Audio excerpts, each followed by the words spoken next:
ကားတော့ငါတောင်ရွှေဆိုတဲ့ရွာငယ်လေးတရွာရဲ့အစမှာတော့ကိုကင်းဆိုတဲ့လူတယောက်ကအရင်ကိုသိငယ်တဲ့တင်းအိမ်ငယ်လေးတဲမှာတယောက်တည်းနေထိုင်ပါတယ်ကိုကင်းမှာတော့မိဘတွေကမရှိကြတော့ပါဘူးသူကတော့တကူရဲတမလူပြိုကြီးတယောက်ဖြစ်ပြီးမိဘတွေဆုံးပါသွားကြတဲ့ကရွာလေးတွေကသူတွေစီမလိုက်ပြီးတော့တောင်းစားလိုက်ရွာဝတ်ကြောင်ကဆရာတော်စီမစွန့်ချန်လေးတွေစားလိုက်နေခက်ခဲတဲ့နေရက်လေးတွေကိုဖြတ်တန်းလာခဲ့ရပါရှင်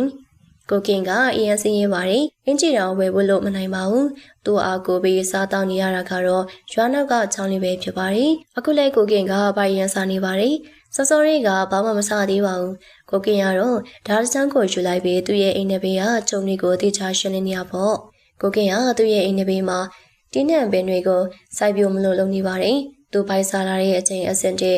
ချက်ပြုတ်စားလို့ရအောင်ပါအော်ငါဘွားချုပ်ပြလိုက်တာစားတော့ဖို့လည်းမရှိတယောက်တည်းနေတာတော့ထမင်းငက်နေပါလား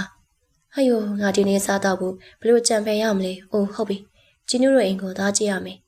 ကိုကင်ရတော့သူ့ဘွားကိုသူစိတ်ပြက်နေတာပေါ့ကိုကင်ရခွဆိုရင်16နှစ်ပြည့်ပါပြီရေစောက်ဆိုမှုလို့တော့ရွှေစရာမရှိတဲ့ဘွားပါသူလည်းကျင်းတို့အိမ်ကိုတကူကူတောင်းစားမလို့ထက်လာလိုက်ပါတယ်သူရောက်တော့ကျင်းတို့ကလည်းအပြစ်မှာထွက်မိုင်းနေကြတာပေါ့ရှင်ကျင်းတို့လူများကတော့မျက်နှာမကောင်းပါဘူးဟေ့မောင်ကင်မင်းမနဲ့ဆော်ဆော်ငါတို့စီကိုလာခဲ့တာလားငါတို့မှလည်းမင်းကိုကြွေးဖို့ဘာမှမရှိဘူးငါတို့လည်းအခုချိန်ဘာမှမစားသေးဘူးလေအဘရဲ့တားခုငါတော့ဖမ်းမလို့ပါမနဲ့ကလေးကဘာမှမစားသေးပါဘူး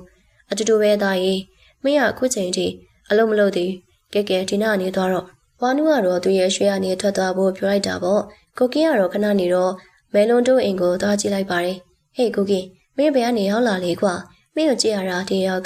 မောင်းထုတ်လိုက်ပြီတင်နေအလုပ်ရှာပြီးစူးစမ်းလုပ်ပါကွာမင်းတို့စာဝန်ကြီးကအဆင်ပြေလာမှာပါအေးပါမဲလုံးရေငါလည်းလုပ်ချင်တာပေါ့လုပ်ချင်လုပ်ပေါ့ကွာမင်းကဒီရွာလေးမှာငယ်လေးတွေကတောင်းစားလာတာမရှက်ဘူးလားငါလည်းအခုမွေးနေတော့မင်းကိုဘာမှကျွေးလို့မနိုင်ဘူးကွာအေးပါကွာငါလည်းအခုမမြလှုပ်ရှာနေတော့မလို့ပါအေးကွာမြန်ရှာလို့ငါတို့ရွာသားတွေကလည်းမင်းအိမ်ကလို့ကျွေးမလို့မနိုင်တော့ဘူးလေအခုဆိုရင်ငါတို့ကြက်ဥတော်မစားနိုင်တာကြပြီကိုကင်ရတော့သူ့ဘဝကိုသူစိတ်ပြလာတာပေါ့သူ့ရဲ့ဘဝရှိရကြွယ်ဘယ်လိုလုပ်ရမလဲဆိုတာမသိဖြစ်နေတာပေါ့ကိုကင်တယောက်ဖေးသွားမလဲမသိပဲဖြစ်နေရှာပါတယ်။ဘာရန်ကိုစားလာတဲ့ကိုကင်ကလည်းရွာတကြီးဥမောင်ရှင်စီသွားလိုက်ပါတယ်။ရွာတကြီးဟာစိတ်ကောင်းရှိပါတယ်။အခုလေကိုကင်ကသူ့စီကိုဘိုက်ဆောင်လို့ရောက်လာတာပဲဆိုပြီးတီးလိုက်ပါတယ်။တကြီးကတော့ကိုကင်ကိုကရုဏာတက်စွာကြည့်လိုက်ပါတယ်။သူလဲလူပြိုကြီးမို့ကိုကင်အပေါ်ကိုချင်းစာမိပါတယ်။ဟဲ့ကောင်မောင်ကင်မင်းဘာမှမစားသေးဘူးမလား။မင်းကြည့်ရတာတယောက်တည်းထိုင်ပတ်နေဖို့ရတယ်။အလုံးလေးလုပ်ဖို့စိတ်ကူမရှိဘူးလား။ရွာရဲသူတွေကလည်းမင်းကြောင်ပြောနေကြပြီအလောက်ကလုံးချင်တာပေါ့တကြီးရေလုံးစရာအလောက်ကမှမရှိတာအခုကလုံးရဖို့မလွယ်ဘူးလေမလုံးချင်ရရေကွာငါမှပြထားတဲ့မြေခွက်လေးတွေရှိတယ်ကွာဒါမဲ့တရေရန်ချောက်တယ်နော်မလုံးမယ်ဆိုရင်အဲ့မြေခွက်ကိုငါပေးမယ်လူတွေကတကြိုစင်းရကြပြီမယ်ငါပေးတဲ့မြေခွက်မှာတောင်းမလို့ရကြဘူးကွာမင်းဆိုလဲဆိုင်လို့ရတယ်ဟာတကြီးကျွန်တော်တရေတစီမကြောက်ပါဘူးကျွန်တော်ကိုဒီမြေခွက်လေးပဲပေးပါတကြီးပြောလို့လဲလုပ်ပါမယ်ကောင်းမလေးမောင်ခင်မင်းဟိုမှာနေရဆိုရင်လေမင်းကငါဒီမြေခွက်ပေးမယ်အခုတော့မင်းဘိုက်စာနေမဟုတ်လားငါ့အိမ်မှာပဲတမင်းစားလိုက်ကွာမင်းဟိုကိုတိုင်းအပင်တွေခုတ်ထွင်ရှင်းလင်းဖို့ရွာတွေကနှစ်ယောက်ကိုထိပ်ပြလိုက်မယ်အရင်ကကျေးဇူးတင်ပါတယ်အဖေသားရဲ့အဖေတယောက်လိုသဘောထားပါမယ်ငါတကြီးကသူ့ရဲ့အိမ်မှာပဲကျေးဝဟင်းဆန်နဲ့တမင်းကျွေးလိုက်ပါတယ်ကိုကင်းဟာစားတော့ပြီးတာနဲ့ရွာတွေကဦးကောင်စိန်မဲလုံးတို့နဲ့အတူတူတကြီးပြောတဲ့နေရာကိုသွားလိုက်တာပေါ့သူတို့သုံးယောက်ကမြေခွက်ကိုတေချာခုတ်ထွင်ရှင်းလင်းကြပါတယ်ကိုကင်းကအဲ့မြေခွက်အပေါ်မှာတူထိုင်နေဖို့လဲဆောက်တဲလေးကိုဆောက်လုပ်လိုက်ပါတယ်။မကြမီမှာပဲအမောင်ကျချိန်ကိုရောက်လာခဲ့ပါတယ်။ဦးကောင်စိန်နဲ့မဲလုံးတို့ကတော့အမောင်ကျတော့မှမူဒီနေရာကနေအမြန်ပြေးချင်နေကြပါပြီရှင်။ဘာလို့လဲဆိုတော့သူတို့ကတရေအရန်ကြောက်ကြလို့ပါ။ဟဲ့ကောင်မောင်ကငါတို့ပြန်တော့မယ်။မင်းတင်မအိမ်လိုရရဲ့လား။ဒီမှာကတရေအရန်ကြောက်တာနော်။ဘယ်တက်နိုင်မလဲမဲလုံးရေဒီမှာပဲနေရမှာပေါ့။ငါတွေ့စိတ်မပူပါနဲ့။မင်းတို့ငါ့ကိုကုညီလောက်ကင်ပေးကြလို့ကျေးဇူးတင်ပါတယ်နော်။ရပါတယ်ကွာမင်းကယူဆိုင်နော်ငါတို့သွားတော့မယ်မနေ့ကမှတွေ့မယ်ကွာဦးကောင်းစိတ်နဲ့မဲလုံးတို့နေရလုံးပြန်သွားကြတော့ကိုကင်တယောက်တည်းကျန်ရတာပေါ့ရှင်ကိုကင်ကတော့တယောက်တည်းမီးလေးလုံနေရင်နေလိုက်ပါတယ်ပဝင်းကျင်တကူလုံးကအရင်ကမဲမောင်နေပြီးတိတ်ဆိတ်နေတီကိုကင်ကတော့ငရေစင်ကလေးကလည်းတင်းတစီတွေကိုမကြောက်ပါဘူးခဏကြာတော့ကိုကင်လည်းတဲလေးပေါ်ချက်ပြီး꿰အိတ်လိုက်ပါတယ်ခဏကြာတော့ကိုကင်အိတ်နေတဲ့သေးစီတင်းအေးတွေရောက်လာရောရှင်တချို့တင်းအေးတွေကတော့ခေါင်းပါကြပါဘူးအမောင်ထဲမှာအနီရောင်တွေထွက်နေကြတယ်။တရေတွေကတော့သူတို့ပိုင်တဲ့ထဲမှာကောင်းကောင်းကြည်လာအိတ်နေတဲ့ကိုကင်းကိုကြည့်ပြီးသူတို့ထွက်သွားတာပေါ့ ဒီကောင်ကဘာတဘောနဲ့လာအိတ်နေရလေငါတို့မကြောက်တော့ဘူးလားငါသူ့ရဲ့အသေးကြောက်ကက်တွေကိုစားရမယ်ဦးလေးကောင်းတာပဲအရန်ကိုကြောက်စရာကောင်းတဲ့တရေကကိုကင်းကိုဆောင်မလို့လုပ်နေရပါရှင်ကိုကင်းကတော့တောင်းမသိပါဘူးခဏကြာတော့ဆရာတော်တပါးကရောက်လာပါတယ်အဲဆရာတော်ကဒီနေ့ပဝင်းကျင်မှာတရားအားထုတ်နေရအဲဒီဆရာတော်ကဒီအနီးဝင်းကျင်မှာတရားအားထုတ်နေရဟဲ့သေးသူ့ဒုက္ခမပေးပါနဲ့ကွာသူ့ရဲ့ဘဝကအရင်ကတနာစရာကောင်းပါလေသူအခုဆိုရင်မင်းတို့လိုစားမယ်တောင်းမယ်ဘဝမျိုးပါမင်းတို့သူ့ကိုဝိုင်းပြီးတော့ကုညီပြလိုက်ကြသူအဆင်ပြေလိုက်ရင်မင်းတို့လည်းဝင်ကကျွေးမွေးလိမ့်မယ်ဒီမှာချင်းချင်းချစ်ချစ်ခင်ခင်နေကြပေါ့တင်ပါဗျာတပည့်တော်တို့သူ့ကိုဝိုင်းပြီးတော့ကုညီပေးလိုက်ပါမယ်အဲ့ဒီနောက်မှာတော့တေးတွေကဝိုင်းဝန်းပြီးတော့လက်ရာတွေကိုအစင်တဲစိုက်ပျိုးရုံပြောင်းကုညီပေးလိုက်ကြတာပေါ့ရှင်ကိုကင်ကတော့ဘာမှမသိပါဘူးမနေ့စောစောကိုရောက်တော့သူ့ရဲ့မြေခွဲကဂျုံနယ်ရေးရှင်းလင်းနေပြီးအစင်တဲစိုက်ပျိုးရုံဖြစ်နေလို့ကိုကင်ကလည်းအရင်ကအားတင်သွားတာပေါ့အိုးလက်ခွဲ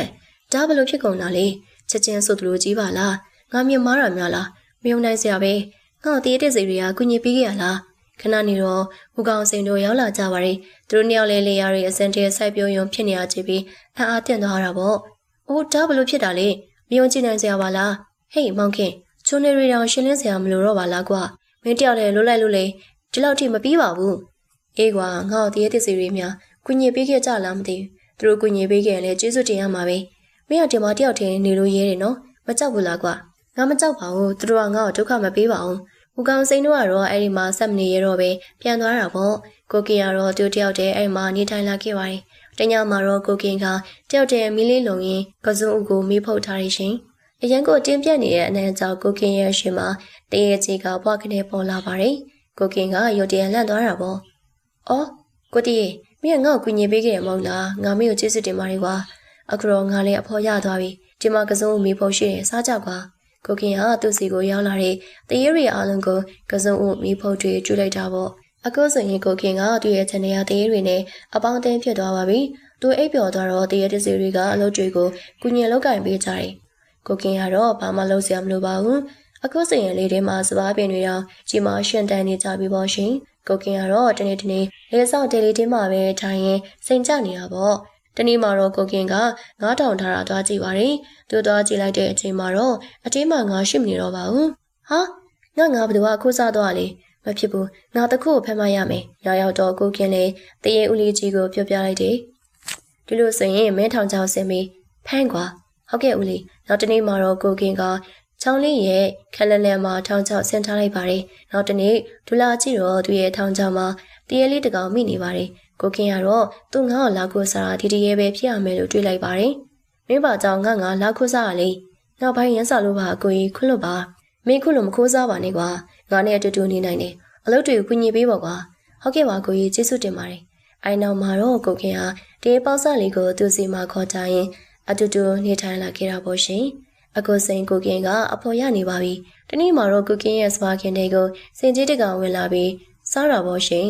်တရေပေါက်စားလေးကြောင်းနဲ့တကြောင်အော်ဟစ်နေတော့ပေါ့ဟဲ့ထက်သွားစမ်းအိုးစင်ကြီးသွားပါပြီကွာငါ့ကိုသွားပြပြမယ်အကိုကြီးစပါခင်ထဲမှာစင်ကြီးတကောင်ဝင်နေလို့လောက်ပါအောင်ဟာဟုတ်လားကွာမဖြစ်ဘူးငါဒီစင်ကြီးကိုအမြန်ဖန်ပြီးမောင်းထုတ်ရမယ်ရောက်တော့ကိုကင်ကတရေဦးလေးကြီးကိုပြောပြလိုက်တယ်ပေါ့မင်းဒီလိုဆိုရင်ငါမွေးတွေပေးလိုက်မယ်အဲ့စင်ကြီးကိုဖမ်းလိုက်မင်းစင်ပြေသွားလိမ့်မယ်ကိုကင်လည်းသူ့ရဲ့လက်ကွင်းထဲမှာထောင်ချောင်ဆင်ထားလိုက်ပါတယ်မနေ့မိုးလင်းတော့ကိုကင်ကစပါးကင်းတဲ့ကိုသွားကြည့်ပါတယ်အဲ့ဒီချိန်မှာတော့စင်ကြီးကိုဖမ်းမိထားတာတွေ့လိုက်ရပါတယ်စပါးရီကိုလာကိုစားတဲ့စင်ကြီးကတော့ကိုကင်ကိုကြည့်ပြီးတောင်းပန်ရှာပါတယ်ငါခွင့်လွတ်ပါကွာမင်းကိုစင်ဆွဲတဲ့ချောင်ပေးပါမယ်ငါနောက်ခုမစားတော့ပါဘူးကောင်းပြီလေအနောက်မှာတော့စင်ကြီးကစင်ဆွဲကိုပေးလိုက်ပါတယ်ကိုကင်လည်းတေချာတင်းထားလိုက်ပါတယ်အဲ့နောက်မှာတော့အမင်းလေးခက်ချော်ချော်လေးတယောက်ကနေတိုင်းကိုကင်စားတောက်ဖို့ထမင်းဟင်းတွေကိုချက်ပြုတ်ပြင်ဆင်ပေးတယ်ကိုကင်ကတူပြန်ရောက်လာတိုင်းထမင်းဟင်းတွေအစင်တဲပြင်ထားပေးတာကိုတွေ့ရတော့အားတန့်သွားပြီးအခုလိုပြင်ဆင်ပေးတာကဘာတူလဲဆိုပြီးအပြန်အနေချောင်းကြည့်ကြတာပေါ့အင်းလေးတဲမှာတော့ထုံးစံတိုင်းမင်းလေးချော်ချော်တယောက်ရှိနေရကိုတွေ့လိုက်ရတယ်ကိုကင်လည်းချက်ချင်းပဲအင်းလေးတဲကိုအမြန်ဝင်သွားတာပေါ့အိုးမင်းလေးမင်းကဘာတူလဲဟုတ်ကဲ့ရှင်ကျမဆုနေဝေပါစင်ဆွဲတွေကထွက်လာတဲ့မင်းလေးပါဟေးဟုတ်လားမင်းကစင်ဆွဲအဆောက်မင်းလေးပေါ့ဟုတ်ပါရဲ့ရှင်စင်ဆွဲတွေကနေထွက်လာတာပါမင်းကလိုပြင်ဆင်ပေးထားတာကျေးဇူးတင်ပါတယ်ကိုကင်ကတော့စုနေဝေကိုမြင့်မြင့်ချင်းချစ်မိသွားတာပေါ့ ဆိုနေဝေကလည်းကိုကင်းရဲ့အချက်တွေကိုလက်ခံခဲ့ပါတယ်သူတို့နှစ်ယောက်ကတော့အဲဒီချန်လေးထဲမှာပဲနေထိုင်ရင်ပျော်ပျော်ရွှင်ရွှင်နေထိုင်သွားကြတာပေါ့ရှင်